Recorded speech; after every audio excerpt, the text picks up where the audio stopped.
Okay. This meeting is being recorded. All right, you're good to go. Okay, we're going to call to order the public safety meeting. This is January the 24th, and it is roughly 1:03. Madam Clerk, would you please call the roll? Alderwoman Davis, Present. Alderwoman Howard, Present. Alderwoman Ingracia, Present. Alderwoman Tyus, Alderwoman Spencer, Alderwoman Boyd, Alderman Bosley, Alderman Narayan, Alderwoman Clark Hubbard, Here. Alderwoman Rice, Present. Alderman Todd, Present. Alderman Page, Present. Alderwoman Keys, Chair Vaccaro, Present. Alderwoman Tyus, Alderwoman Spencer, Alderwoman Boyd, Alderman Bosley, Alderman Narayan, Alderwoman Keys. We have 8 present. You have a quorum. I counted 9. Why? I count 9. I have Alderwoman Davis, Alderwoman Howard, Right, Alderwoman Ingracia, right. Alderwoman Clark Hubbard. Oh, I thought he had Spencer. I thought Spencer. No, Spencer Oh. has not came. Never mind. Okay. Okay, thank you. Okay, 8 being present, we do have a quorum. Madam Clerk, let's see, no. Now I would ask for the approval of the minutes from the December 14th meeting. Do we have a motion to accept those So minutes? moved. Second. We got a motion and a second. Madam Clerk, please call the roll. Alderwoman Davis, Aye. Alderwoman Howard, Aye. Alderwoman Ingracia, Aye. Alderwoman Tyus, Alderwoman Spencer, Alderwoman Boyd, Alderman Bosley, Alderman Narayan, Alderwoman Clark Hubbard, Alderwoman Rice. Okay, I got you. Alderwoman Rice, Aye. Alderman Todd, Aye. Alderman Page, Aye. Alderwoman Keys, Alderman Vaccaro, Aye. Alderwoman Tyus, Alderwoman Spencer, Alderwoman Boyd, Alderman Bosley, Alderman Narayan, Alderwoman Keys. We have 8 aye votes. Thank you. So we're gonna do, we're gonna go do the police chief first, so that, because I appreciate his time, and Heather Taylor, appreciate your time for showing up, and I understand. So, having said that, Chief, do you want to give just a little opening? I think we all know pretty much your background, and then I have some questions, and then we'll just go through the committee. But if you want to take a few minutes just to give us your vision of what you plan, and I have one guest speaker. Great. Well, thank you very much, Chair. I appreciate this opportunity to speak to everyone in the Public Safety Committee today. As Dr. Isom is heading out to Jeff City, I will be following shortly as well to try to beat the weather. I'll be in Jeff City for legislative session tomorrow as well. So I appreciate this time and being able to go first, and then I got to pack and get ready to go and get out there. But it's just an honor and a privilege to be able to take over this position, and especially as the first outside police chief for the St. Louis Metropolitan Police Department. This is not the first time. I have the unique privilege of now a second city where in over two centuries being the first outside chief for police departments. Very, very similar, and just the population is just a little bit different, but similar in some of the issues where I think we've been unfairly labeled in this city and also in the city that I served prior to coming here. That was called Murder Town, USA. And there was issues with morale. There was issues with some of the internal mechanisms, really good police officers, really good community members, elected officials, and I think just a methodology that got brought in where we use business management principles through a CompStat system infused with community engagement, and then trying to pull the rest of the criminal justice system to make sure that we're working collaboratively, because St. Louis is not unique when sometimes we could be working against each other instead of trying to work forward in trying to make the whole city safer. And I think communication is the key. And being an outsider, I think if there is some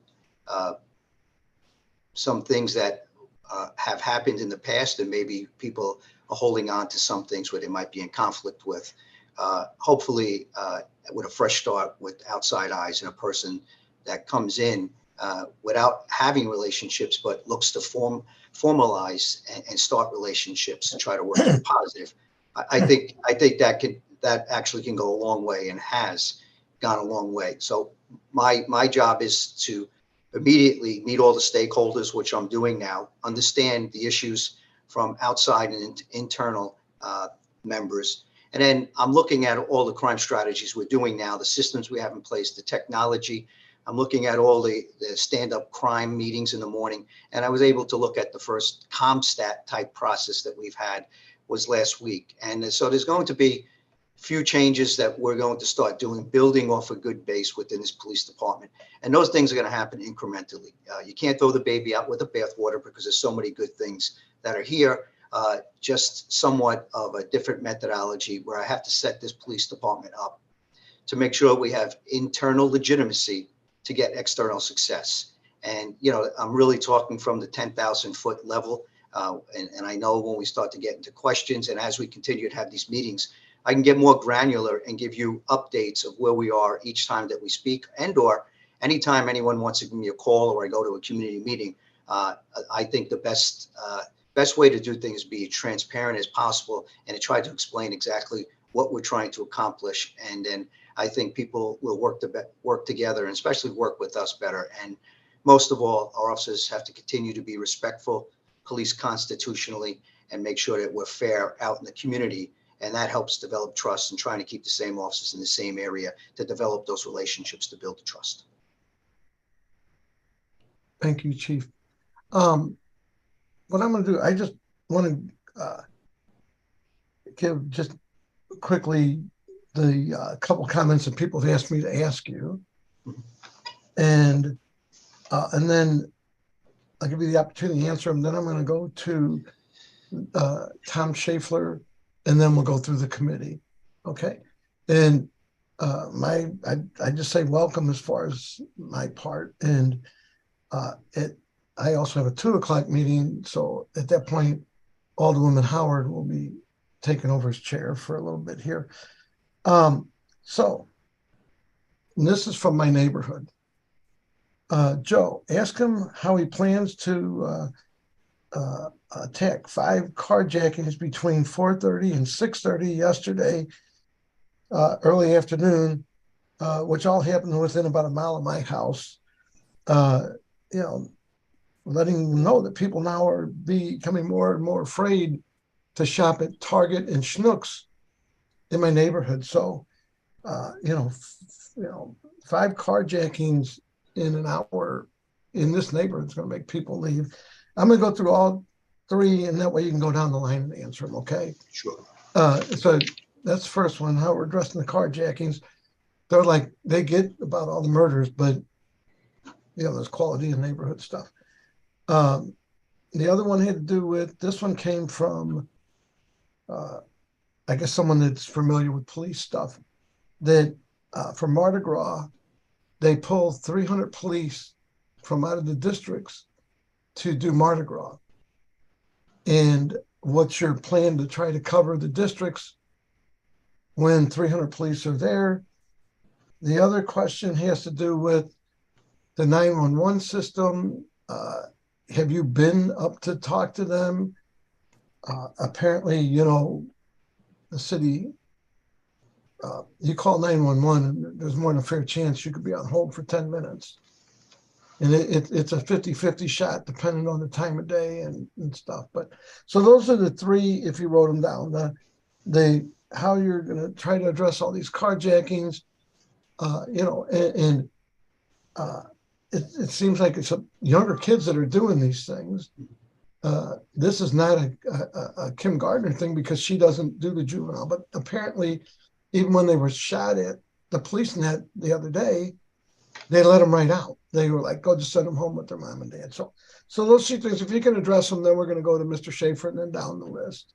Right. So you got the carjackings, you have the Mardi Gras and deployment, and then you got the 911 Yeah, system. and if you've had a Let's chance start to with the go- carjackings. Okay. So the carjackings, there's immediacy of when one happens, that goes out citywide, comes to a real-time crime center.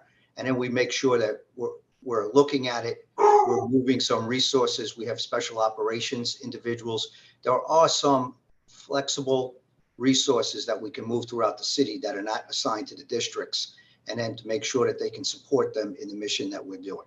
Yes, I was on calls yesterday, and I was also on calls this morning, how we can leverage our technology. I know one of our officers actually was behind one of the stolen vehicles.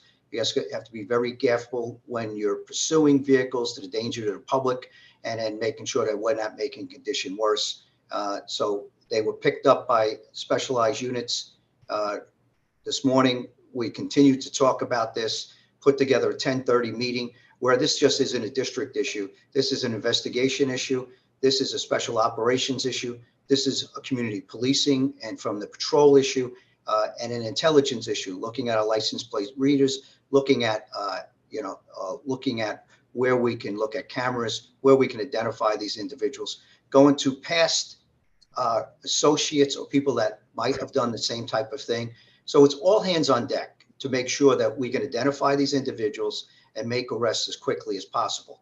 These officers do a wonderful job. The communication is happening, but something like this was something I asked. Have we seen something like this in any recent time? I've been here 2 weeks, but when you do see something like that, that does raise the sense of urgency within our police department that we have a real issue with some individuals.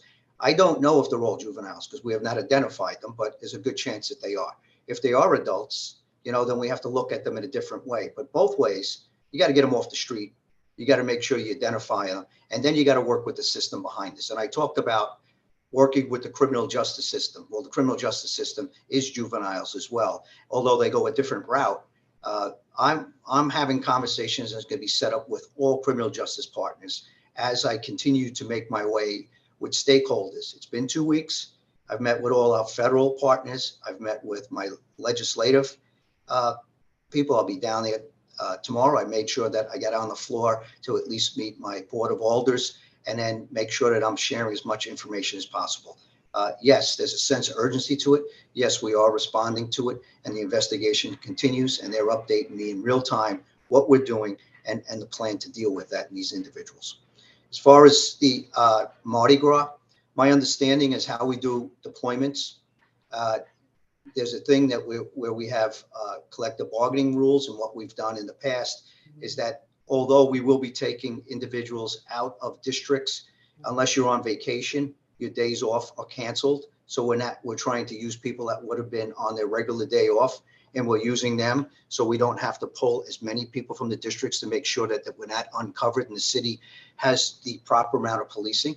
But here's another place that as I look at the place, I got to make sure that we have the right amount of officers, even when we do have a Mardi Gras or we have a special event. Can we cover and can we do both? That's not unique to St. Louis. That's what every police department I've worked in. And what is the right balance? I have to have time to take a look at that. This is going to be my first major event that I'm here, and I'm looking at it closely and how we're scheduling and how we use our strategy, make sure we keep the whole city safe. Why we keep that event safe as well and successful. And as far as the 911 system, I understand that there are shortages in the 911 system. I understand, speaking to Dr. Isom and Deputy Director Taylor, we've had conversations about what can be the things that we can do to tighten up and make sure that we can have more of an effective 911 system as far as possibly combining them, making sure that we have a plan to deal with maybe some of the shortages and make sure that as we're covering each other. But that also is a work in progress. And some of the things that Alderman, that I have to take a good look at with my partners from Division Public Safety. 2 weeks in, I have a sense of urgency. I want to get to everything right away, and I promise you I'll get to a lot of these issues, and hopefully we can come up with a solution rather quickly than long term. But if it is long term, I will communicate that and tell you exactly what our challenges are. Thank you, and I appreciate that. And you know, I wish you the best. We're in need of help. I mean, I'm one that feels we need more police. I don't believe we're over policed. Right. You know, and so anyway, I'm going to move along. We're gonna have one of the neighborhood groups that want to talk, and then at that point, I think I'm gonna let Alderwoman Howard take over, even though I'll be in the meeting till 2 o'clock, or right before 2. So Tom, we need you to get sworn in. So if you would just, you know, do you swear you'll tell the truth and you're not going to lie to us, right? Correct. Yes, I do. Okay, that's pretty good. Okay, Tom, go ahead, please. Thanks, Chairman. Chief, welcome. Appreciate, and to the rest of the committee, thank you for letting me join. I'm from the St. Louis Hills Neighborhood Association. Not only our neighborhood, but every neighborhood is, of course, very interested in your joining, and we look forward to you leading us to solutions for our city that have been missing for some time now. So thank you. One of the primary questions people and concerns people have in our neighborhood and other neighborhoods is about staffing levels at the department. Obviously, you've been with us just a short time. You may not have your arms around this entirely, but can you commit in the near future to sharing with the community transparently the authorized staffing levels that are currently in place, and then what you think those staffing levels should be, regardless of what they currently are authorized at, and what the vacant position count is relative to that current staffing level, and then what your goal is to fill those vacant positions, say over the next 12 months. Obviously, it's not something, it's been a problem for a decade or more, so it's not something we expect anyone to come in and fix in a short period of time, but what kind of progress would you expect to make in 12 months? So I can repeat those items if you need, but No, go ahead and take a shot. I took some notes, and you pronounce your name Scheffler, is that correct? Scheifler, actually. Scheifler. So Mr. Yep. Scheifler, I appreciate those questions. Listen, we have a tremendous challenge in the United States, not just in St. Louis, as far as people coming into the profession, but not only in policing. Every business is struggling to bring employees in. So it's just not a unique policing problem, but it is unique. And what has happened in the last few years, where we have to make sure that we're doing a better job of getting more people coming into the profession, reminding people what a noble profession this is. This would be, if I stay continuously in the NYPD, I'd be in my 40th year right now. So I can retire. I had retired. I'm in this because I understand the challenges that we have. I understand the nobility and the passion, and to help people that need us the most, and help try to lead very brave men and women that come into this profession and to work with the community.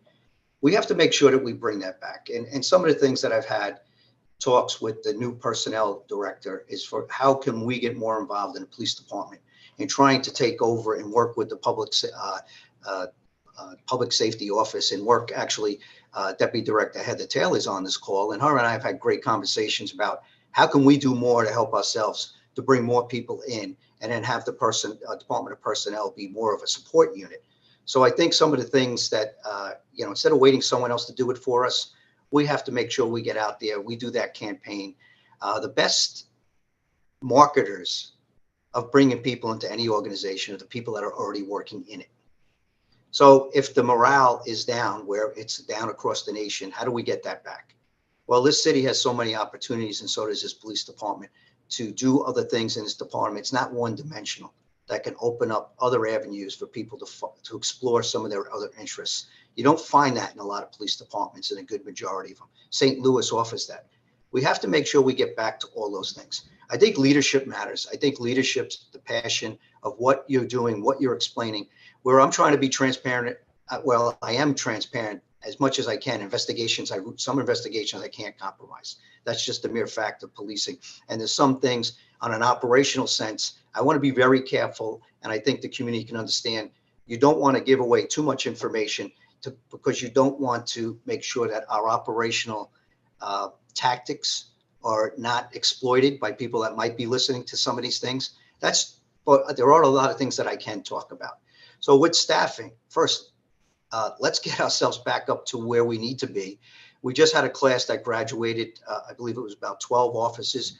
We have a class of 18 officers that are in now. And I was just over to our human resources personnel office, and we have 19 other officers ready to go.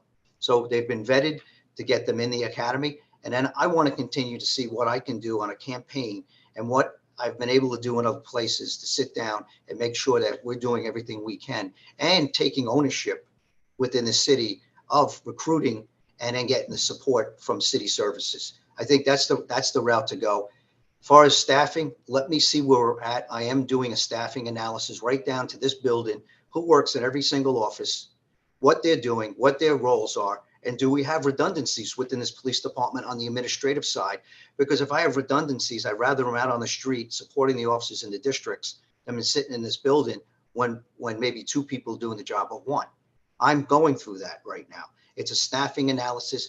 I might dare say I might even bring someone in to help me with it. But right now, I've done this long enough to really take a look at these things. I have something right now where they gave me this. I'm going through things because all these requests I made prior to me coming here on January 9th, between December 15th to January 9th, I already worked with Dr. Isom and also Deputy Director Taylor. And I asked, these are my requests to get myself as much information as possible. So I'm not waiting till January 9th. There is a lot to absorb. Those things that you asked as far as vacancies, staffing, the right amount of staffing, what we need in the districts. There isn't a police chief in the world is not going to tell you that they want more police officers. What I can do, but the reality is you have to take a look with the amount of police officers you have at this time.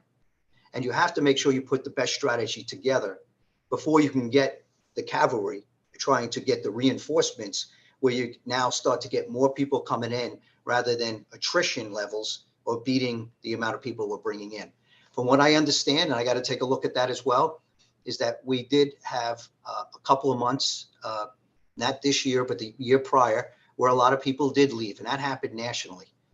Since then, the attrition rates have come back down to pre-pandemic levels, and that's what I'm told. I'm going to confirm it.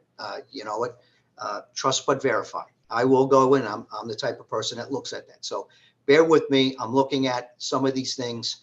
And then when it comes to the things, when I can come to the community meetings, what I would like to have might not be what I can produce right now because there just isn't enough bodies. And so what are we going to do with the bodies we have? We're not going to surrender. We're not going to say we can't do this because we only have so many policing. Those are the type of things that I hear that's a defeatist attitude. We know we have a challenge. We know we're down with police officers. But how are we going to get it done with the police officers we have? Because they are really good. We have to leverage technology. We have to leverage all these other things that and make sure that we're doing the best job that we can. And that's something I look at each and every day. I look it out with the team, and I'm actually just even learning the leadership team that's here. So I'm learning who's in the right seats, who's best to help us lead under the methodology I'm bringing in. And I'll probably have better answers for you, Mr. Scheifler. Give me just a little more time, but with a sense of urgency. I'm not looking for a pass forever, but I am asking give me a little more time to evaluate those things to make sure I'm making the right decisions and informed decisions. And at the same time, I'm looking at crime every single day. And for an incident that just happened that we talked about and opened up with those carjackings, believe me, there's police commissioners all over that. Not only did I have a conversation last night with some leaders, I had it again this morning. I had it with the intelligence division. I had an 8 o'clock meeting. I put them together at 10:30. I just saw one of the majors in the garage. She had to give me a briefing, and then they're going to come back with the plan overall in the city, that they're already working on things that I can't get into the investigation on a public site like this. But I assure you, that's my specialty in trying to get after these things and make sure that we're doing it. And there's a sense of urgency. And then I'm finding out in a very short time, very talented police officers, hardworking in a noble profession in the St. Louis Police Department. Thanks, Chief. So my takeaway should be that you will be able to share at least the summary information of your staffing assessment that includes what the staffing levels are, what you think they should be, and what the vacant positions are, and what the plan is to fill those over what period of time. Yeah, well, the plan to fill them, and they might not all get filled. I understand. Where I'd like to be, and where we can be, might be two different things, right? Yeah, and I would love to hear both of those when you get your arms around it. Give me a chance to look at those things. Yeah. Not that I'm not already looking at them, but to come out and without thoroughly looking at them. And in the meantime, there's things that I'm doing right now where I've already started. I'm going to be changing a little bit of the CompStat process that I've already went through. I've already worked with the IT and also the intelligence division, the crime analysts, where I'm going to be presenting crime just in a little bit different manner, where it's distilled in a way that I think we can actually be more efficient at addressing some of these issues, patterns, and trends. They are addressing them here, but what I'd like to see is that there's a lot of information and I'm getting really deep here. We went from a UCR system to a NIBRS system. I know. NIBRS system, and I'm getting deep here. I told you I'd stay pretty high, but the NIBRS system is a great system to compare ourselves against for people that want to academically look at a police department. But it's so much information. Where the heck do you start? I'm going to distill a lot of that, get back to some of the basics. We still need that to report, to be in federal compliance and compare ourselves against other cities. We still use that, but there has to be more of an executive analyst page that we're working off of that we can pull out right away, which I'll be sharing with everyone. I have, if you go to my other websites, I do put CompStat sheets immediately every week, and it goes down by citywide. It'll go by North Central and South Patrol, and then it'll also go into each individual district. And you can take a look at that. And it's a preliminary report that might be different than UCR and NIBRS, that it's immediate information that we qualify that through further investigation, some of those things are going to be recoded, and further investigation might change the original charge. But it's timely and accurate intelligence that disseminates my police department into the public. And we have a chance to reconcile it. And I'll have a qualifier on the bottom. If you look at New York, and you'll see the qualifier on their CompStat reports. Go to my old city, Wilmington. Go up on my public safety website. Go take a look at that, because there's not going to be any surprises. You look at that. A lot of that I took from Chicago when I was there, and I also took from New York. And then you tailor it towards the city that you're in. So if you want to learn a little bit about my transparency, go look at that site. They just changed the name to a new chief, but that stuff's I put that up in the past 6 years. And that chief, I was an outsider for the first time in 230-year history. But that chief and all those leaders in that department are people I brought up from being lieutenants and captains and sergeants. And after 6 years, they've taken control, and now they got it. And I'm so proud of them, because they're going to continue this strategy where we make great strides in reducing violent crime. If we do it right here with all our partners, and then we can collaborate with the rest of the criminal justice system, I don't see any reason why we can't get there. But I do agree with you. We have to make sure that we have to get enough police officers starting to come in this profession. And then we got to work on that, and then work on some of the morale that I think I walked into the last place 6 years ago that said the morale was bad, and the morale is pretty high. And then I didn't have vacancies because we were able to recruit, get diversity, and they were actually going out. The individuals in the police department were getting friends, families, deacons, preachers to come into our police department. And then they became our ambassadors. I know it sounds very positive and everything, but you know what? You have to be that way, because I know we can get there if we do this right. Thank you. Just one more item for you. I want to respect this committee's time, limited time. Our neighborhood is deploying a new neighborhood watch type program. Mm-hmm. It's a traditional neighborhood watch, but reimagined, if you will, with security cameras instead of people, residents walking the streets at night. Because Right. our neighborhood, like pretty much every neighborhood in the city, it's no longer safe for people to be walking out and about at 2 o'clock in the morning to see if there's any suspicious or criminal activity. Too many thieves, too many of them carry deadly weapons, right? So we are working on what I said is a traditional neighborhood watch program, but reimagined with security cameras instead of residents walking the streets. I asked the mayor last night at the Northampton meeting if we could talk with the city about how they could support such a program. She referred me to you and said, get with the chief and talk with him. So my request is to understand how our aldermen and our neighborhood and adjacent neighborhoods and any neighborhood that wants in on this can get with you to start that conversation and Right. and understand how you can support us and we can support the city. Right. And so one of the things about cameras, we got to be careful about how much they deter crime. They actually can help us capture criminals that commit a crime. And then it's evidentiary procedures. If you're going to, and are we setting up an expectation that they're going to be monitored at all times? Is that what we're going to do if you put up neighborhood cameras? Yeah, let me jump in there. I totally agree. A camera these days has little or no deterrent value by itself. I would also, the deterrent value is when you catch the bad guy. He's not right, out there. right, but they don't really equate that. We have footage of these guys looking straight at the camera and continuing to do their crime. Right. Right. They just don't care at that point. So it doesn't stop or deter them from doing that crime.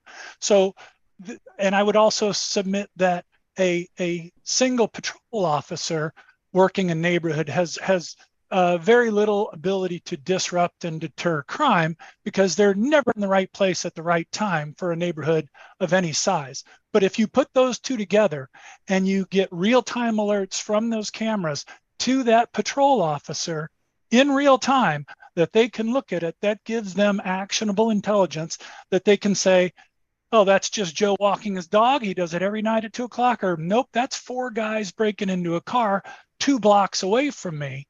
I'm going to go there now and disrupt that activity. And if you do that consistently, it deters that activity.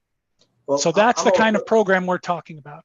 I'm a big believer in where a set of eyes, where they're able to tell us at community meetings, doing intelligence-led policing where the crimes are happening in the cluster it's happening, using cameras that are out there possibly to get identification of what these individuals look like, and or if there's a vehicle that they're using to get away. Possibly if it's stolen, then we're really not going to be able to track it down. But if it does have a registered owner, I'm a big believer in looking at patterns, trends, having a positive prompt to a police officer all night long. Who's monitoring that? How is it being pushed out? Technology has gotten really good, but it still needs a human factor, and the cost of that human factor. How do we implement that? I'm just being, I mean, I've gone through this in my last place. And then the expectations of who's managing those cameras, who's repairing those cameras. And at the end of the day, what liabilities are there for the city if it's not totally controlled by the city, and or when you have access, what type of access? All those things got to be ironed out. I think it's something that if it's something we can take a look at. We can look at through city law. We can talk about, there's things in each city that the lawyers know, they're the ones that can tell us what we can, what we can't do. And my biggest thing is who is monitoring and managing these cameras, and then who is the onus that goes on these cameras. Because we do have a very robust camera system in this city already. What has happened in other places is that through the community and through the respective aldermen or alderwoman, they actually asked for certain cameras in their area that were able to come back from the Division of Public Safety and to the police department and say, if we have extra funding, can we put these cameras in place, and can they be part of the system that's already working through the real-time crime center that we're monitoring? If it's something that you want to actively monitor, that's taking it a step further. And then what is the training? What is the liability? God forbid someone's calling up that doesn't have police training, and then we're making a stop on an individual that shouldn't be stopped off the camera of a community member that doesn't have any training telling us stop that person. We could be open to liability. No, I completely understand. Walking the dog would be very upset if, someone thought he had a gun on him, and then Yep. our officers have to take the required stance when they stop the person off a third party information. So I'm not a can't do guy. I'm just putting up some things to think about. I Yeah. think it's something that this is where your commander comes in. I think this is where you have to have that conversation with the commander to explore what is your proposal. And I heard you said with your alderman or alderwoman in that area, and then we can take that. What is your proposal? So proposals don't hurt. Let's take a look at it, and then we can kick it up. And then Well, we're past proposal. We've implemented. Okay. We've got cameras that are owned by the resident. It's by the neighborhood, for the neighborhood. It's a secondary officer who's reviewing these and responding. So we've covered a lot of the bases you're talking about that are absolutely important to consider. But there are still some barriers, some problems that I think the city can help with in a project like ours, and help other neighborhoods consider doing something similar. And that's where I need to understand how we get with your department to find out if you can help remove those barriers and get over those log jams. So I would, Mr. Scheif, let me get together with our public safety interim director and his people, and then also some of mine, to get an historic perspective. What were the roadblocks? Let me understand this further, and I promise you I'll take a look at it. How does that sound? Thank you, sir. and Okay, Chief, thank maybe you could set something up to go to the Southampton neighborhood and maybe one of their meetings and address a lot of this.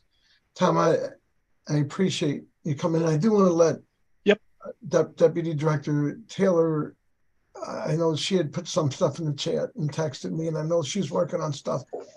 And so I want to give her the opportunity to say what she wants. And then at that point, Alderman Howard, I will mute myself and I'll raise my hand if I need to be recognized. But please let Deputy Director Heather Taylor have her comments. And then you're the boss after this, okay? As Judge Judy says, you're the boss applesauce. Okay. That's what she says. Thank you. Thank you, Alderman Vaccaro. Just wanted to say, I know the question came up about retention and recruitment.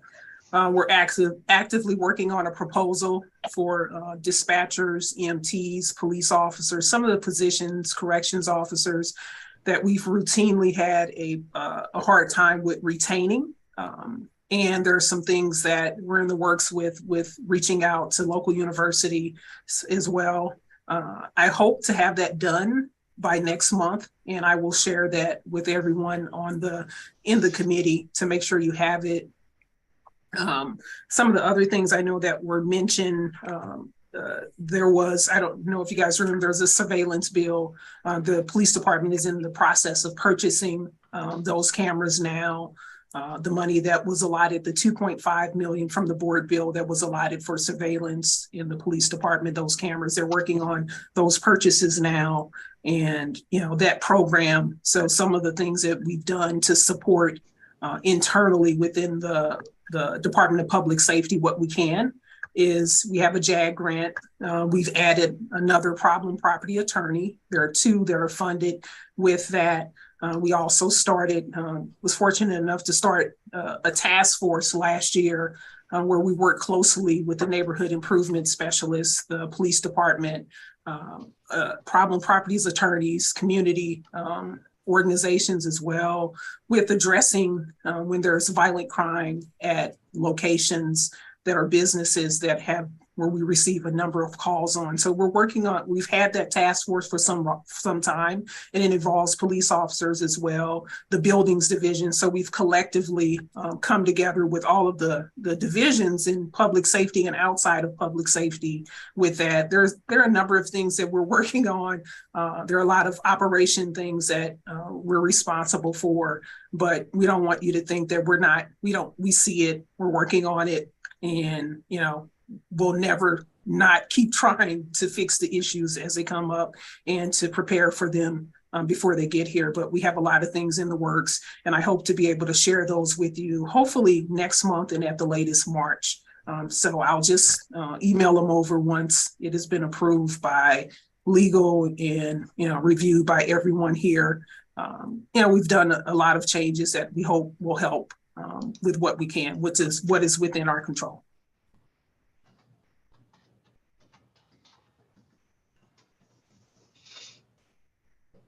Alderwoman Howard, you're in charge now. I'm just listening. I'm just a Okay.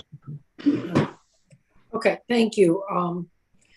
At this time, I assume we'll, looking at the agenda, we can take questions from the committee members. But I guess we need to decide. Ms. Taylor, you're going to be leaving us shortly, is that correct? They just canceled my 2 o'clock, but put me in a 2:15. So I'm here a little bit longer. I can stay until Okay. 2:10. If there are questions that I can answer, I most definitely can. Commissioner Tracy, are you going to stay with us for the remainder of the meeting? Are you on a time constraint? I guess it's the more.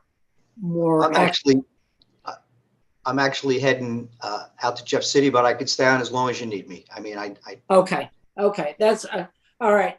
What I will do is we will entertain questions from the committee for either or both of these at the same time. Do I need to swear you in? No? Okay, all right. Then let's proceed. Alderwoman Davis, do you have any questions either for the commissioner or the Deputy Director of Public Safety? I honestly don't have any questions. We have already received a lot of information. And what I'd like to do is make a simple statement that this is not the first time we've been in this crisis. And as the chief knows, it's been average about every 8 or 10 years, there's something significant for our country, whether it was the introduction of crack or the incident 2012, with the first shooting of an innocent young Black male. And so it just goes on and on. But one of the things that we all know, and we have not admitted and or implemented in the strongest force, is we need community. We cannot solve this problem with policing alone, and we need to bring the community closer. And this particular era that we're in is the worst that I've ever seen in the last 50 years. And it's mainly because of social media, and it's also mainly because of extremists. Extremists have caused many murders to happen, especially the mass murders, and have increased crime where people feel as though they have a privilege to commit crime, and no one should prosecute them, seek them, or say anything or try to stop them. And so we have to get louder than the extremists, which is the community, must get louder than the extremists. So we want to help with community. I want to help with community. I've organized them before. I've been closer to this police department probably than most people have over the last 30, 35 years. And you'll find that out as you talk to folks. But, you know, the best answer is people. Our community has to come out of the apathy that they're in, become a part of the resolution, and we must be louder than the voices who are making this even worse than it needs to be. Thank you. Thank you, Alderwoman Davis. Alderwoman Ingracia, do you have any questions of either the Deputy Director or the Commissioner? I don't at this time. Thank you very much. Okay. Alderwoman Spencer, are you on the call? Okay. Alderwoman Boyd, do you have any questions? I don't have questions. I just have a comment. When Alderwoman Davis was talking about community and how the crime hasn't changed, the people have changed that are doing the crime. And so I keep saying this, And I keep telling people the three most dangerous words in our city is communication and accountability and responsibility. And so when we say community, I feel that it can't be a division. And that's what I'm seeing in our city. It's a division in communities. One side thinks it's better or knows better than the other, or one side has the answers and ignores the others.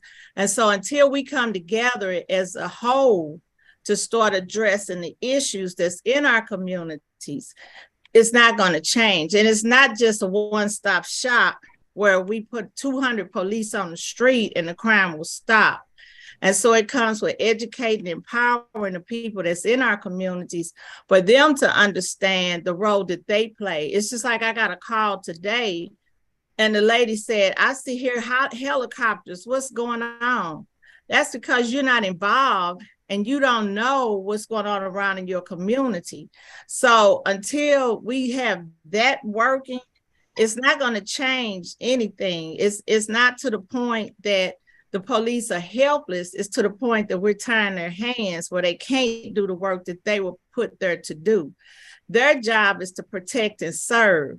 But how can they protect if nobody's given the information to make things happen? So that's just where I'm at. I'm just like, it's a wraparound of services that has to happen, and everybody has to be on level playing field to understand they play a big role in embracing our communities and rebuilding our city. Thank you. Thank you, Alderwoman Boyd. Alderman Bosley, has he joined us? Okay. Alderman Narayan. Thank you. Oh, there you are. Okay. Thank you, Vice Chairwoman Howard. And thank you, Chief Tracy, for taking the time out to meet with us all today. Just a couple of questions that I've heard from some of my constituents. And I don't know, these may be a bit too in the weeds. I know you're just getting started. So if the answer is I have no idea, that's a totally acceptable answer to me at this point. So one of the issues that I know that we've run into when I talk to kind of the boots on the ground policing is the sheer size of some of the districts. My ward is in the 2nd district, and I was told by an officer that with lights and sirens on from one side of the district to the other can take about 12 minutes to cover, which is an incredibly long distance to cover. I think not only is it an issue for the residents, I think it's also an officer safety issue. And I know that there's been some discussion at this board about reverting back to more smaller districts in order to keep the patrols a little bit tighter. Do you have any thoughts on that at this time? Yeah, if, to try to get back to, we condense the districts. Now we have a patrol area. We have a north, central, and south, and then 2 districts for each one of them. I know we had more districts at a time several years ago before they were condensed. Here's the issue, Alderman. If you start to put a brick and mortar and you put that and split it up in half, then there's an expectation that administratively that has to be run 24 hours a day. That means you're going to be pulling more people off patrol to do administrative tasks to keep that building running, because people are going to expect when they knock on that door or they call, someone's going to be there when they ring the bell, right? I'm just talking in plain terms. And I think if we take a look at how we're dividing our areas and looking at the workload that our officers are doing and ensuring that why are they traveling 12 minutes to the other side of the district? Is there things that how we're dispatching can be done in a more efficient manner and ensure that supervisors are ensuring that someone might be closer and not having to take an officer. If it's a priority call, obviously, everybody's going to have to go to that location. What I've found in other places, and I don't know if that's true here, and you said just say you don't know. I don't know because I'm looking at so many things as I walk through this door, as I do my study of this place, of my new police department. Are we going to calls that we don't have to go to? Are we going to calls that are not priority ones and we're clearing the screen? Are we going to a burglary run that's in the past of a garage that happened the day before? Instead of doing an alternative response, having that person call in and give them the option whether a police officer can respond or not, but make an appointment. So we keep the same officers in the same area, not being pulled all over a district.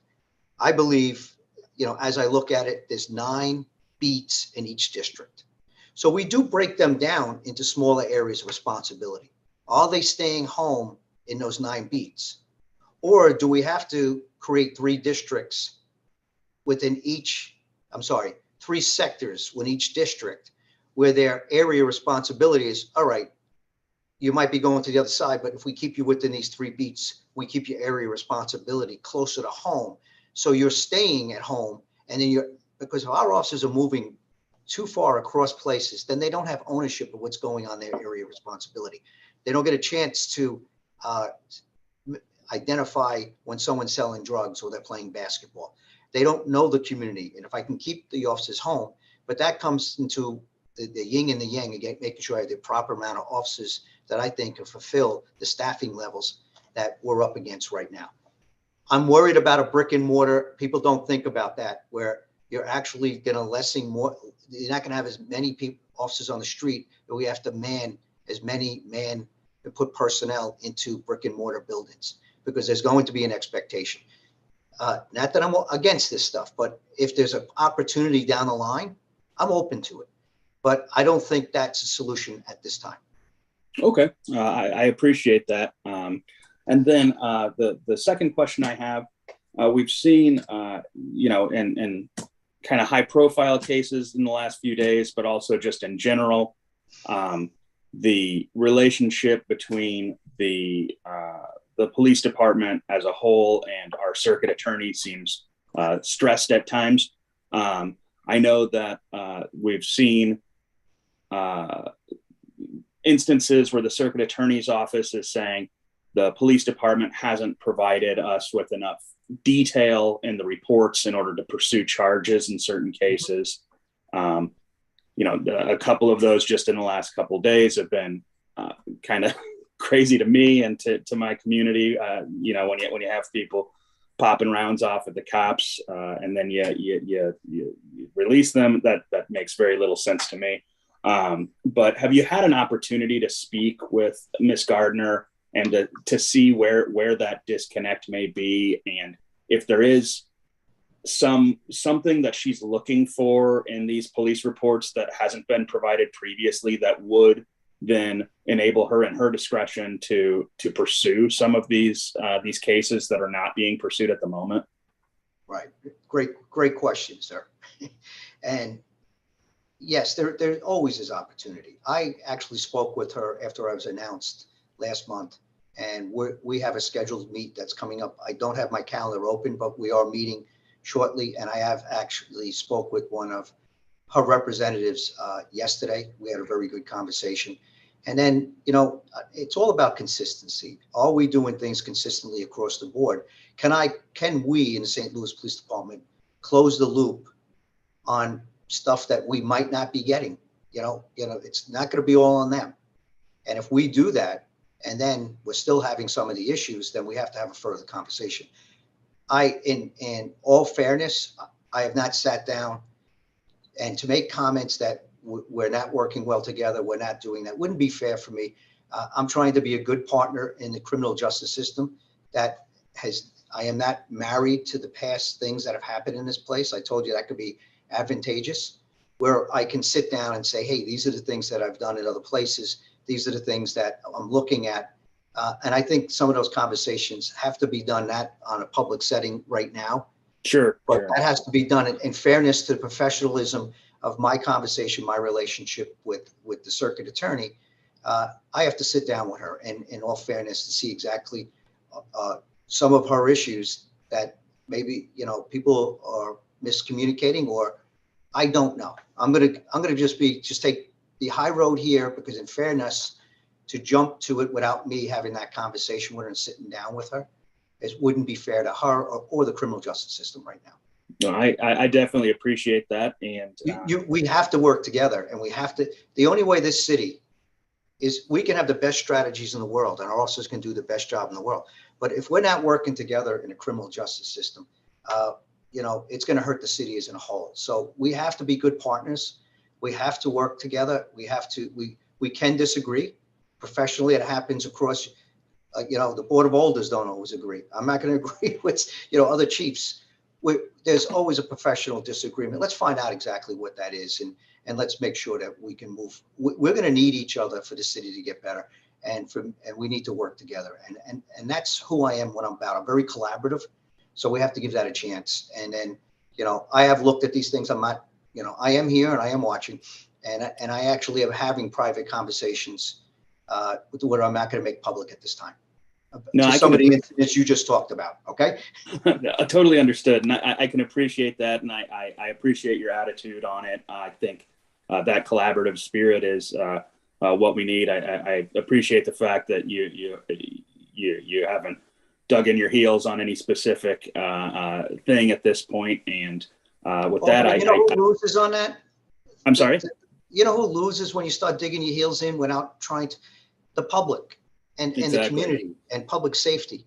So sometimes you might make, in our positions as leaders, we might make a position that's for the greater good without really, you know, you have to somewhat take a bit of a higher road to find out exactly what's going on. I'm going to try to do that. Not that I'm not a person that has an opinion, is not able to speak my mind, but at this time, let's figure it out. Let's try to see if we can get past it for the long run for the city. I appreciate that. And thank you so much. And, you know, I wish you the best of luck. Your success is the city's success. All of us, yes. So best of luck. Thank you, sir. Alderwoman Shamim Clark Hubbard. Thank you, Madam Vice Chair. I don't have any questions at this time. We're not Vice Chair, Madam Chair, Acting Chairwoman. Okay. Thank you. Then we'll move on to Alderwoman Rice. Thank you, Acting Chair, Madam Acting Chair. Also, thank you to Tracy for coming, for being in front of us today. I appreciate all of the communications we've gotten from you up to this point. I sent a long email your direction, and I know I saw the email request for meetings going forward, and I'm excited about the opportunity to talk one-on-one with you as well. We are a city at a crossroads. We are at the confluence of major rivers. We are a city that has always been at the front of a lot of moving pieces, a lot of people, a lot of change has come from this area. And so this is, I'm grateful that you're coming and your willingness to take on this. Our city is a challenge. Our city is a partnership here. And a couple of things that I didn't ask about in my email. We have lots of studies that have been done, lots of reports that have been given back to the city about ways that we do policing, ways that we do public safety, everything from the Ferguson Commission report that dealt with both the county and the city, to recently we had a report done by the Teneo Group. We had the Center for Policing Equity had reports done. I'm wondering, if those were documents that you received before you came in, if you are taking those recommendations and those reports into consideration as you're making decisions going forward. Yes, absolutely. You know, and Tracy Keys actually at one time was she was the head of the police academy in the NYPD. We have familiarity with acquaintances and through the academics. She does really good work. I did read their report, the Teneo report. You know, Chuck Ramsey and Bill Bratton's group did that. And I also found another report that was a multi-year strategic plan, 2018 to 2023. I think a guy from Boston, Paul Evans, did that report. And I just finished reading that. So each one has certain ideas on how to improve in policing and some ideas that I can take a look at. And then I draw from my experiences from how I've run police departments. And I do talk to consultants. At one time, I was a consultant that looked at patterns and practices. I've gone into other cities in between my policing time and made recommendations like they have. So The good thing, what I like is that I've come in as a consultant, but sometimes nothing was ever implemented, right? Sure. So you actually, where I went into Wilmington, I did consult in other cities, and I ran a couple other cities. You had a person that was a practitioner, was somewhat academic, and also made sure he looked at all those things. And I was there 24/7 to make sure we implemented those things. I probably won't implement everything, but there's some really great ideas are in there. And if you want to refer the conversation to some of your concerns, I've had that in my last place, because I keep saying, although we're different cities, Wilmington was a city where everybody came in and consulted, but nothing was implemented. Yeah. And it had some of the same concerns. And I did speak about some of the studies, why I would want to do things, coming right back to why we don't, they wanted to put additional precincts or districts on the outskirts of the city. And that was my same answers, that I would lose police officers on the street with the brick and mortar, keep the officers in the same area, make them disciplined, and find out why they're getting pulled all over the place. And, you know, that kind of went away because people saw that the plan was working, but it's not easy. It sounds easy. Sure. Trying to keep the same officers in the same area when I don't have my department understanding and actually making sure that we're executing in the proper manner. That's my job, through the CompStat methodology that brings everything that you're concerned in here, that I make sure if we say we're going to do something, we're going to do it, and make sure that the fidelity of what I'm asking you to do is followed up on. And if it doesn't work, then I'm ready to go back to the drawing board. But what I believe what people do, and if something doesn't work right away, they give up on it and they move on to the next thing and hope for another plan. We have to create stability. We have to create, there's been a lot of consultants have come in and a lot of ideas. I think we got to create some stability, stay with a plan, stick with it. And in the long run, that has always worked for us. And it's painful. It's an ups and downs. But at the same time, I do take a lot of that into consideration. I was just on a call prior to getting on this call with the Reimagining Public Safety with 4 cities, and Will Pickney was running it. They were actually meeting in a location in St. Louis, but then they had outside representatives from other cities, and how we can not just be about policing. And a lot of that stuff goes into what Tracy Kias and her partner wrote about, that I'm all for, because we can't do this alone. And I've done that in other cities. But we are a big part of it, an important part, and how we comport ourselves. Our training is just as important in those areas, because we always will be the default when it comes to that. And if we're not trained properly and to deal with it, we can have bad consequences. So it is a balance there, but I love that we have all these other partners in policing, and possibly take some stuff off our plate so we can do policing better and get out there and be more proactive. When I say proactive in building trust with the community and being able to do more things where we can walk those footposts and we're not running from call to call to call. That's my ultimate goal here. You know, you have to look at those things. It's going to take some time, but that was a long answer to a yes.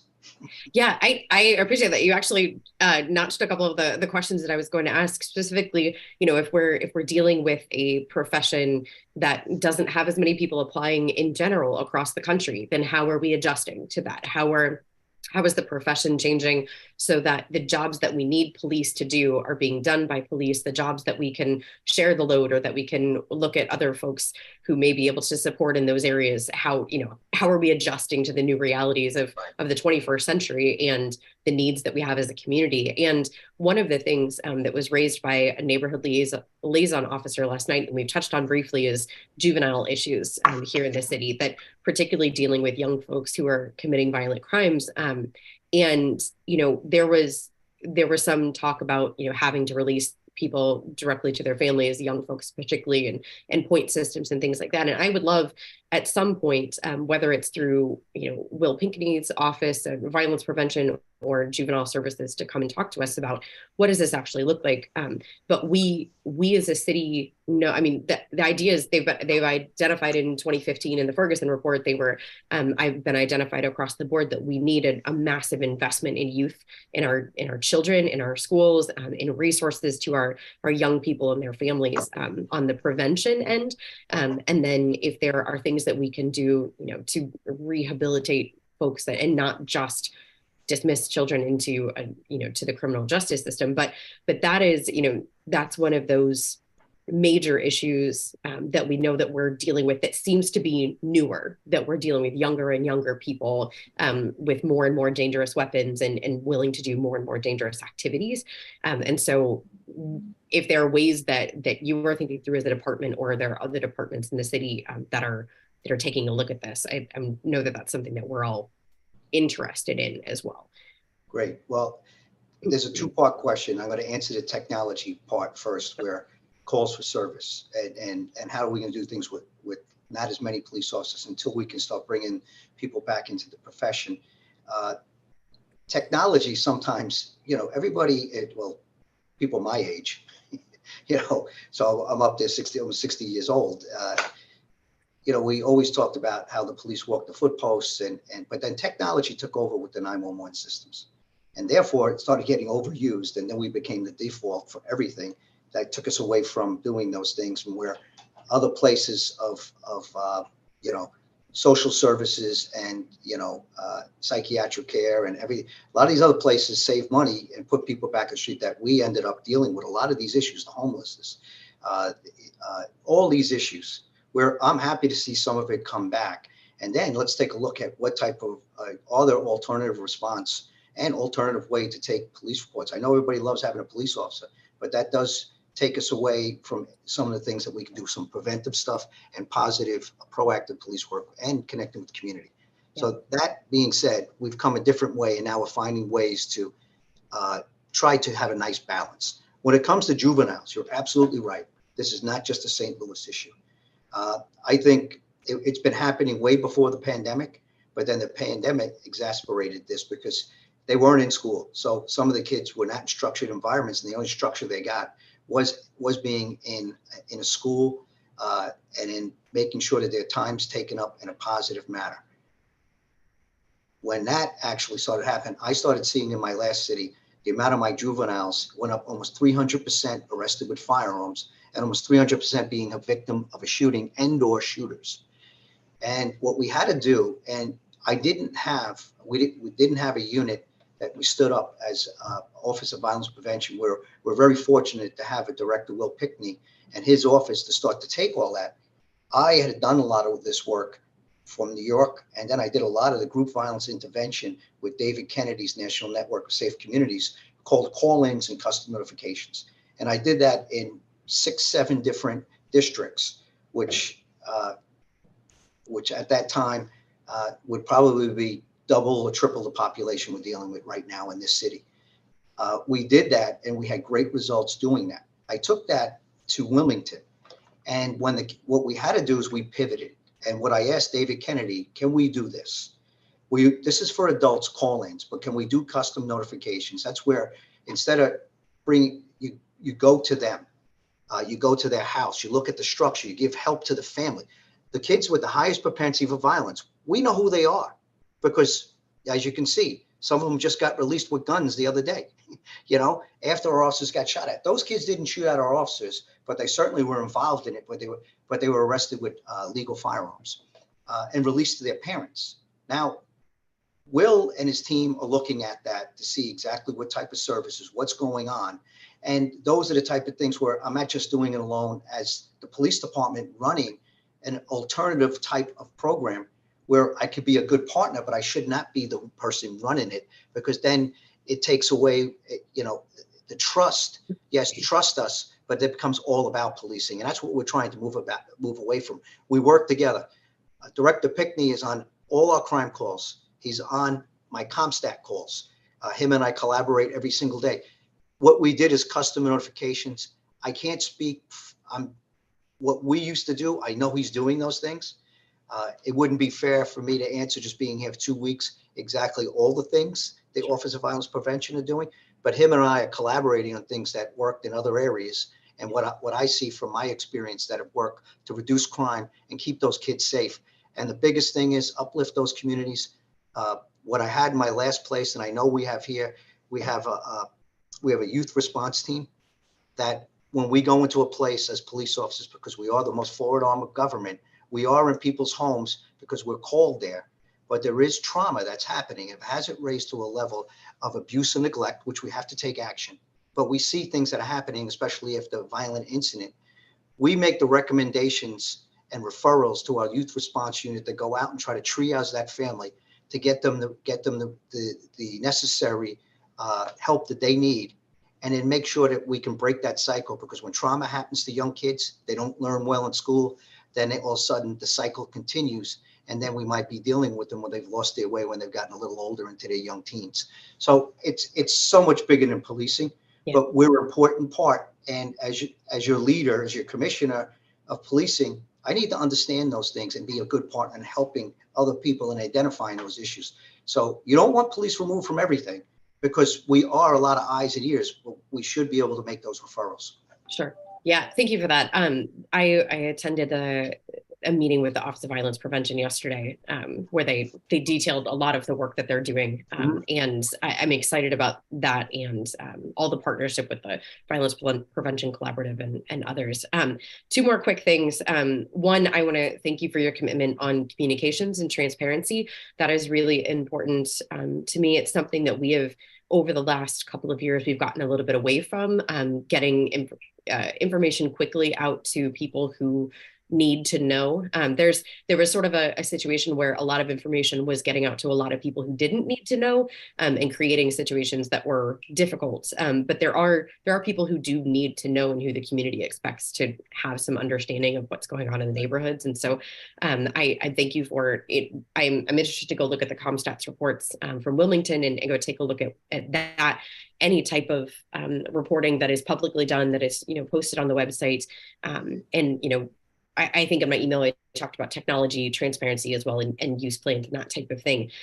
So thank you for that. And I'm sure we can drill down a little bit further on what that looks like as well. But the last piece, and I deal with this in my ward in a couple of places. There are a couple of special taxing districts that use officers working secondary duty. And I know that this is something that we've gotten a lot of attention in the media for being a unique situation here in the city, that officers are being paid a whole lot to work secondary for private organizations, when we do know that we need them for secondary, for overtime in the city as well. And so just wondering if there's been any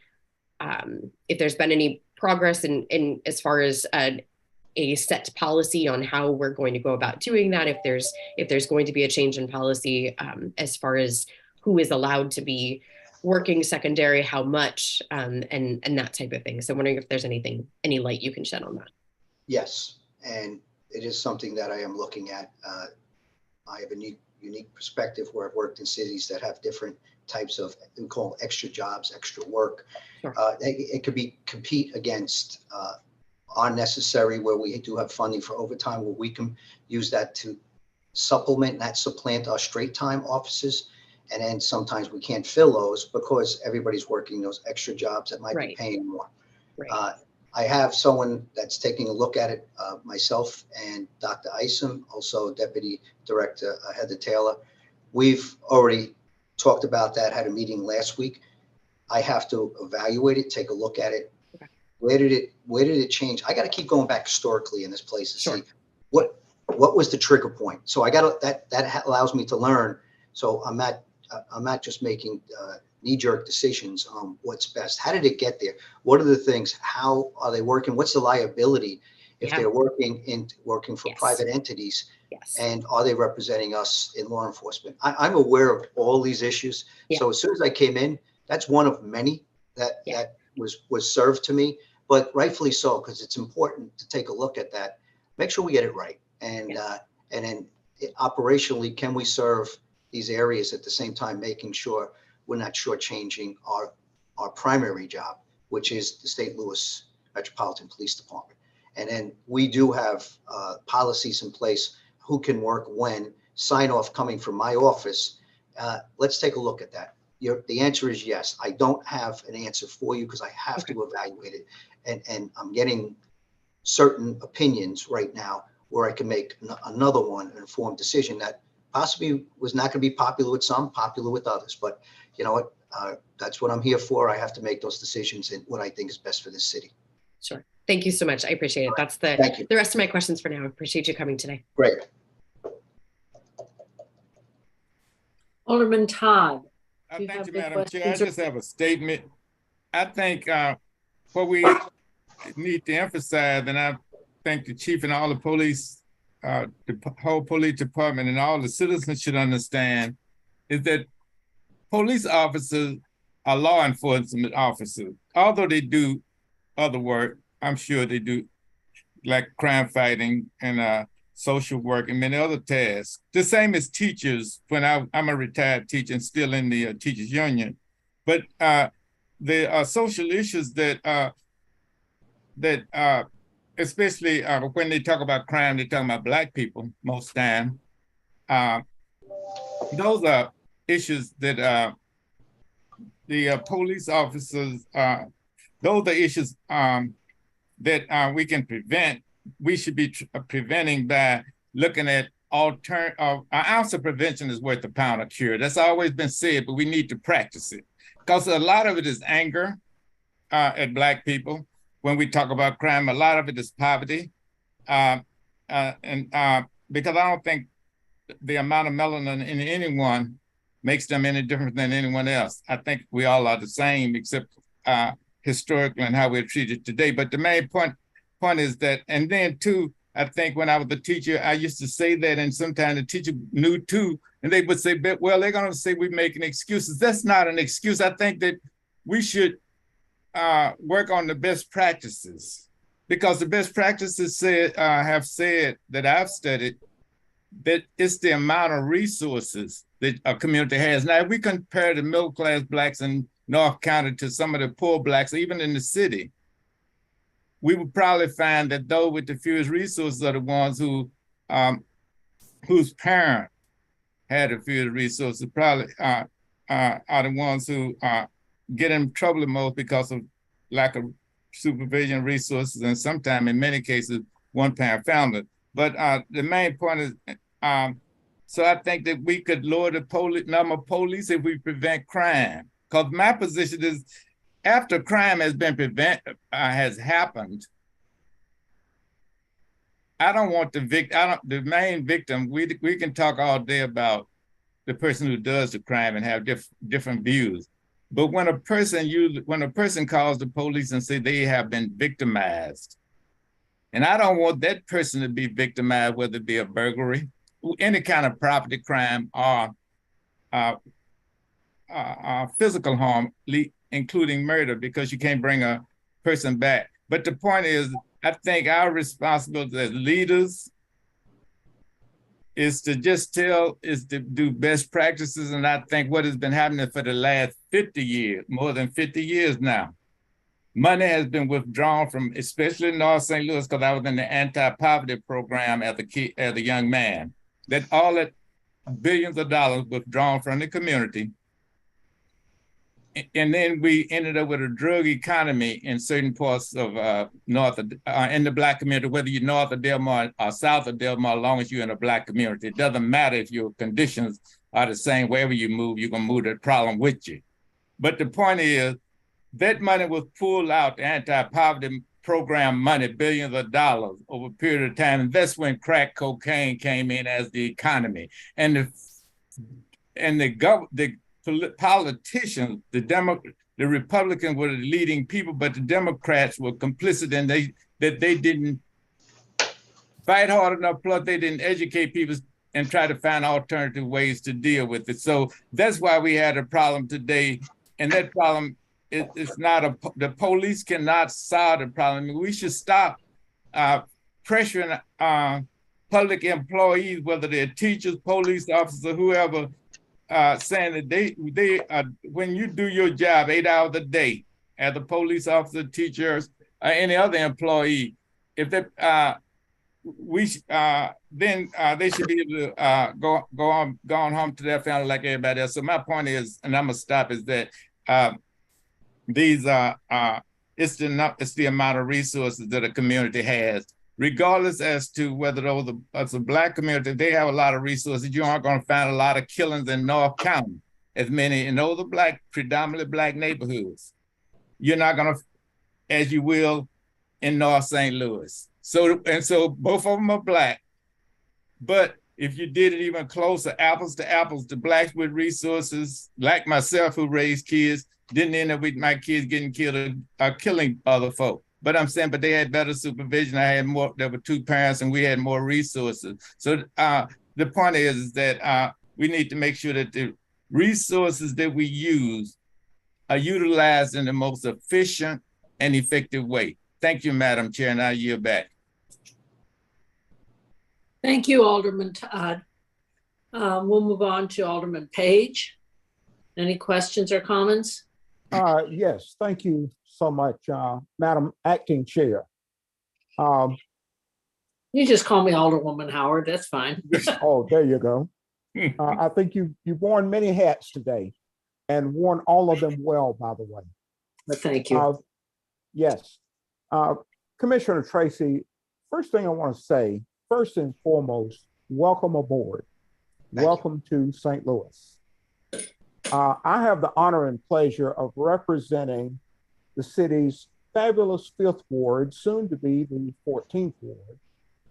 And I have some kind of specific questions to the area that I serve.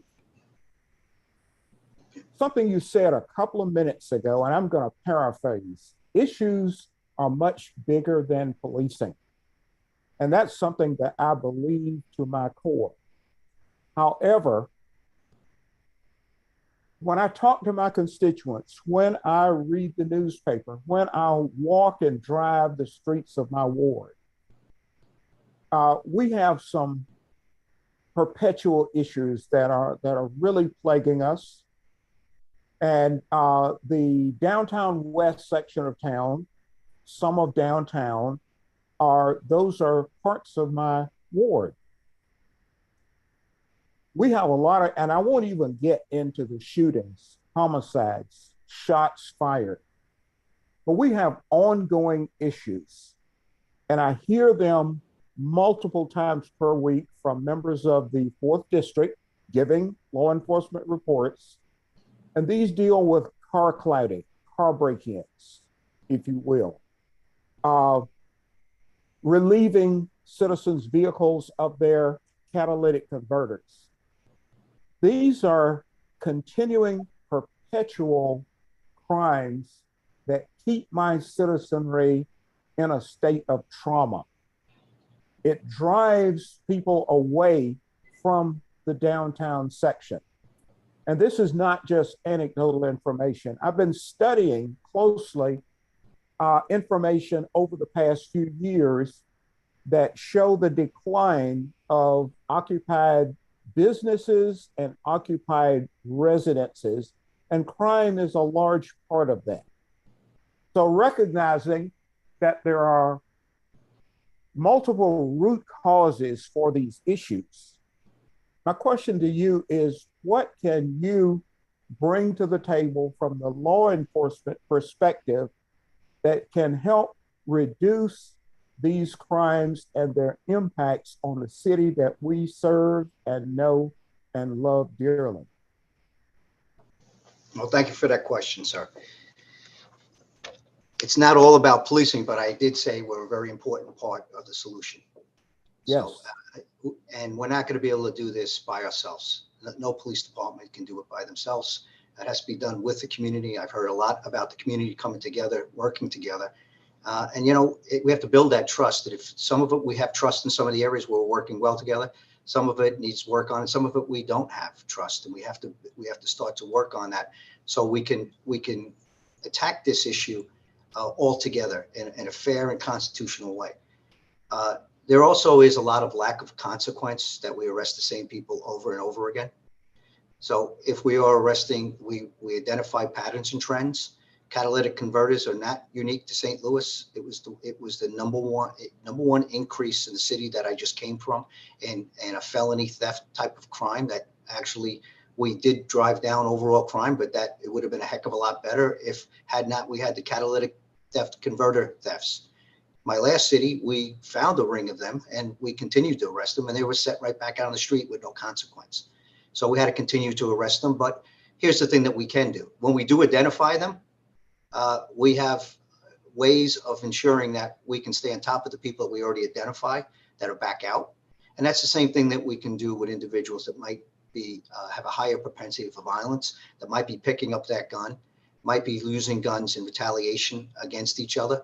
Learning who those groups are, making sure that we do know them, and I know we do. But what is the response that we're going to do day in, day out? How are we going to use CompStat? How are we going to use evidence-based policing, smart policing, synchronized policing? Because when you talk about the communities that we serve, and especially urban cities, where we do have areas that have more violence than others, those are not dangerous neighborhoods. There's a small percentage of dangerous people in that neighborhood.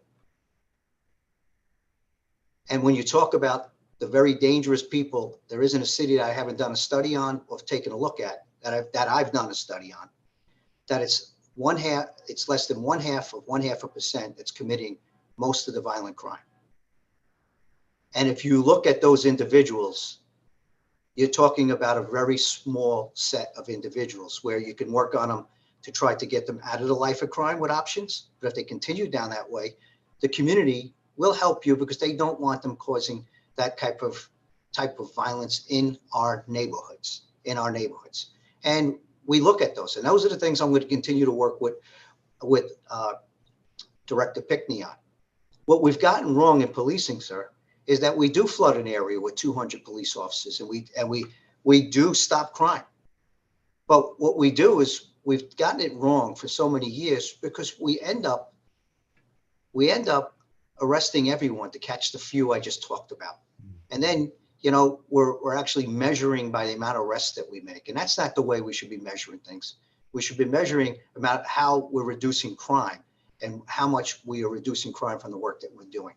Not so much about arresting and getting violent criminals off the street is part of our job. Arresting individuals that are in those rings that are doing carjackings, absolutely. And then it's my job to figure out with our criminal justice partners, is there consequence to the actions of these individuals? And if they're juveniles, what are we doing to make sure that they don't go back out and reoffend? Who are we working with? Because the decisions that get made behind us in policing affect the crime that's out on the street. We can continue to do that, and our officers, it becomes legal cynicism. Not only does the community not trust anymore because they see the same people getting back on the street because the criminal justice has failed them. We're the foremost arm of government, and people express themselves to us. Officers start to have legal cynicism, means that why do I continue to arrest these individuals if they didn't get right back on the street?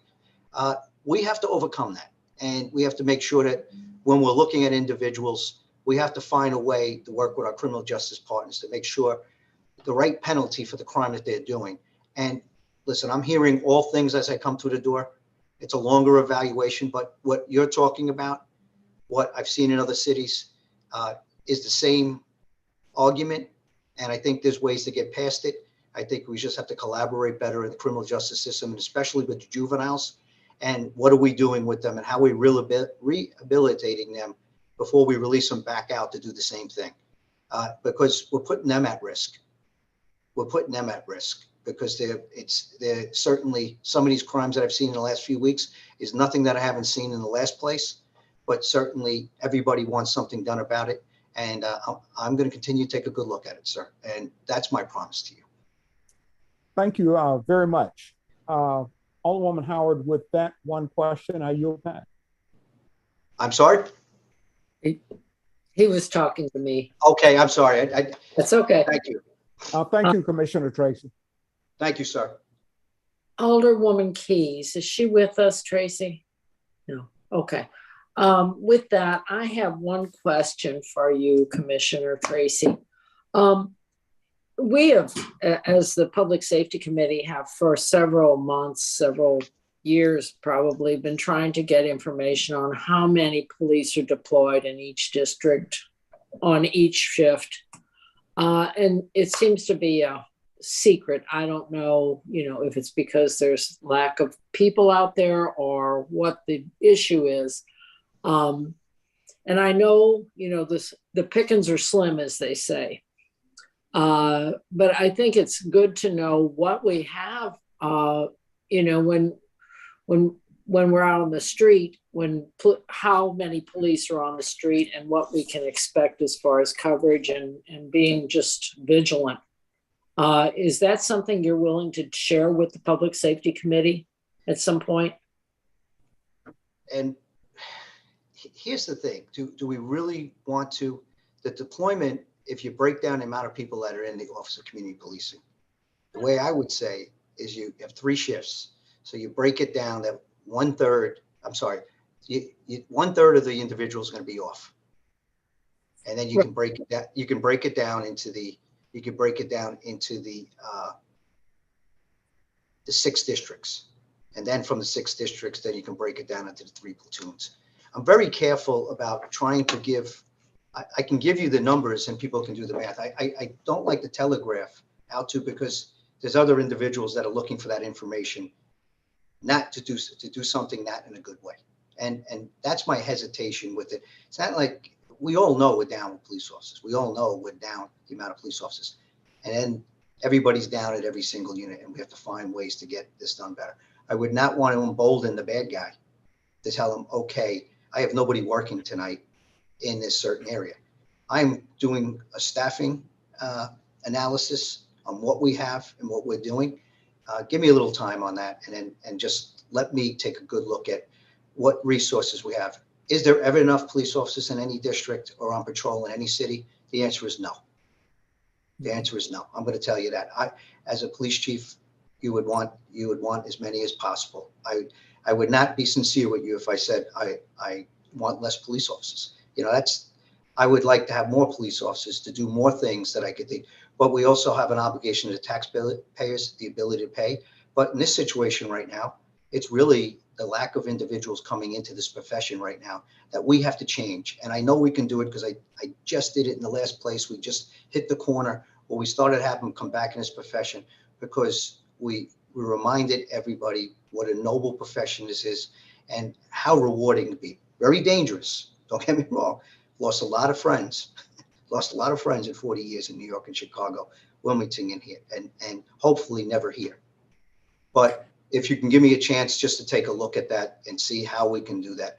I don't want to commit to giving you an update that we have we have 30 officers on this shift right now, and we're on demand, and then it goes out the information right now can fly real quick, and the way through social media and everything. And there's individuals that are monitoring social media, not for the good of St. Louis. Along with that, what types of things are you going to put forward to incentivize hiring new professional police officers that will carry the badge well? Well, we have to see the results of what's going on with the I know they're in negotiation right now. Let's see what comes out of that, and if there's incentives that we can compete. And what we're doing, I think that'll help us out. Just having a contract is going to help. I mean, absolutely. Just having a contract is going to help, because I know what it's been like to be a police officer and be without a contract. No one likes retro pay and the promise of that. Everybody wants a forward-looking contract. If you can have that fully executed before the one that you're in is up, that's in a perfect world. We're not in a perfect world, but getting a contract, I think, is that in itself. I know police and I know police officers. I am one. That in itself would be a boost when that thing's finally finalized. However it comes out, I can't make promises. I'm coming in the middle of this, so I think having that would make people feel better. And I expect you already realize that you're in competition with departments that are in close proximity and that are kind of siphoning off our officers with better pay and more respect than what our officers have been getting in the city. Well, I hope we can turn it around with the community. And I think on when I was in the town hall, someone asked me, how are you going to get trust and respect in the community? I said, you first start by trusting and respecting our police officers. It starts internally, and it starts with me. Listen, I'm going to make some hard decisions and not make people happy in here. I'm going to make people happy and unhappy. That's what leaders do. But I have the best interest at heart. And, you don't build morale by coddling people. you tell them what your expectations are, you hold them to it, and then you make sure that you're doing the right thing by these officers and understanding the type of job that they have and help them get there and support. That in itself can help. And that I'm saying that it isn't happening. That's not fair to say. I don't look backwards, but I also know what I can bring to the table and what I promise to do. And like I said, there are some people that might not be happy I'm here, but I'm going to make sure that we do the right thing in this place because this profession's in my blood, second generation. And, you know, I'm doing it because I care. I understand. Thank you. Thank you.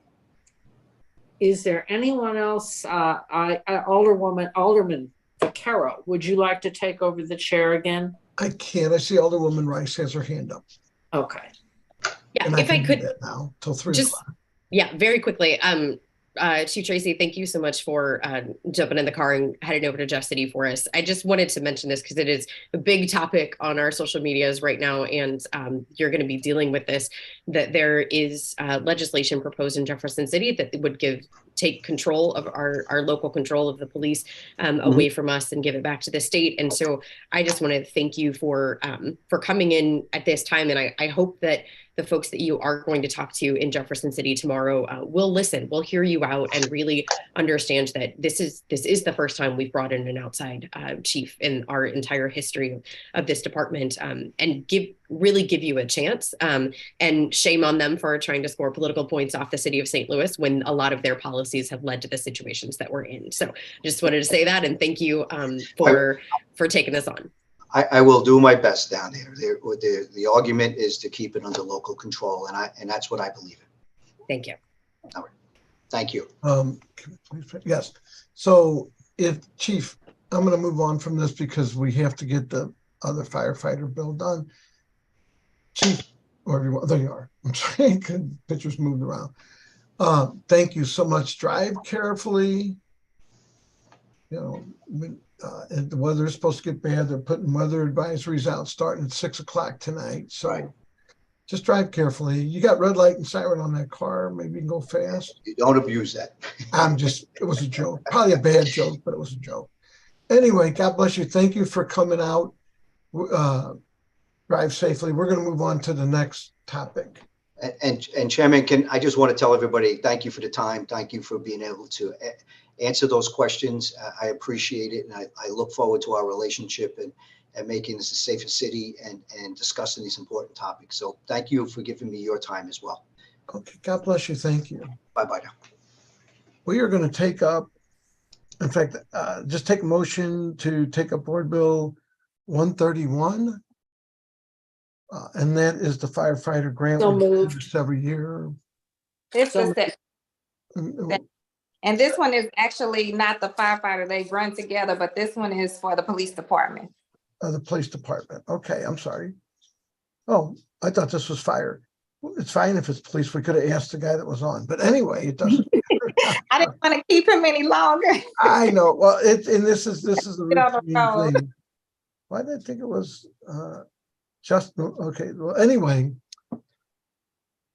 we got a motion. Do we have a second to take a Board Bill 131? I second. Okay, we have motion and a second. So I don't think we need to call the roll. Let's go ahead and Alderwoman Clark Hubbard, would you give us the lowdown on your bill, and we'll vote. Okay, thank you. Madam Clerk, can you read the preamble to the bill? Yes.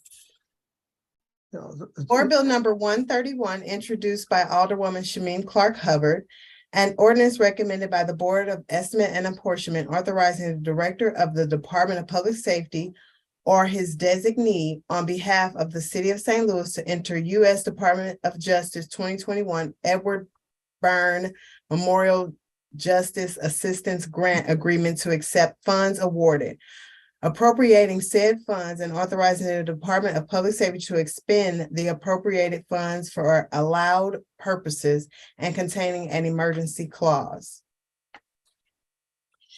Thank you, Madam Clerk. So we just had over almost 2 hours of conversation as to why we need to make sure we absolutely do our part to work collectively and collaboratively with the police department. And this bill does just that, supplies some additional resources to them through a JAG grant. So with that, I ask for you all's favorable consideration and do pass recommendation on Board Bill 131. Unless anyone has a question, if you have a question, raise your hand. If not, I will accept a motion that we pass Board Bill 131 out with a do pass recommendation. Oh, sorry, we do have a question, Alderwoman Rice. Yeah, just quickly, Alderwoman Hubbard, are these just continuations of programs that already exist, or is any of this for new programming? The programs that they have listed, the Night Watch, Problem Properties programs, and Criminal Intelligence Analysis are all programs, from my understanding, that are in place and Okay. are going to be in capacity. Okay, great. Thank you so much. Anyone else? I see no hands. Although I will accept a motion that we pass Board Bill 131 out with the do pass recommendation. So I move moved. that we pass Board Bill 131 out with the do pass recommendation. We have a second. Second. So we have a second from the Alderman from the 5th. Madam Clerk, please call the roll. Alderwoman Davis, Oh, shoot. Aye.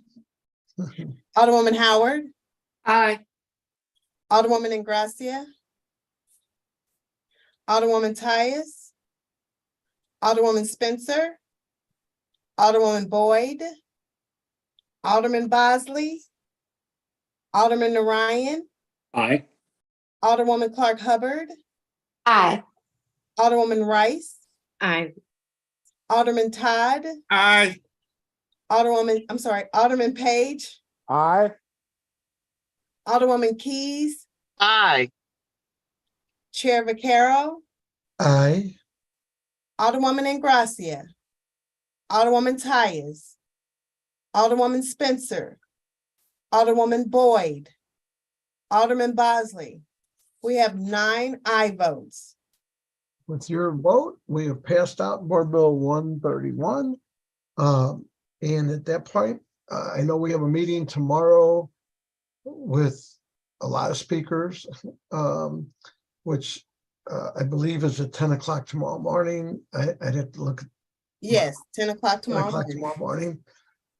And that will bring up Alderman Todd's bill, and he has speakers for it. So anyway, other than that, I'll take a motion to adjourn and see everybody tomorrow. We do have some members. Are you want to excuse members who weren't? Yeah, I mean, yes, you can tell me who they were. I mean, at one point or another, I know Alderwoman Tyus, we should excuse, she had sent something. I have Tyus, Spencer, Bosley. That's it. Well, I would make a motion that, well, I'll take a motion or make it that we excuse those aldermen for necessary absence. You can do that on your own as the chair. Okay, there we go. So I did it. They're excused. That's a Okay, good then thing. we're gonna See, adjourn. live and learn. So other than that, I'll make take a motion or make one that we excuse and Adjourn? I'll move, we adjourn. Adjourn, that's it. Second. Then we have a second and everything. So all in favor, say aye. Aye. Aye. Okay, God bless. Thank you, guys. Thank you, and see y'all tomorrow.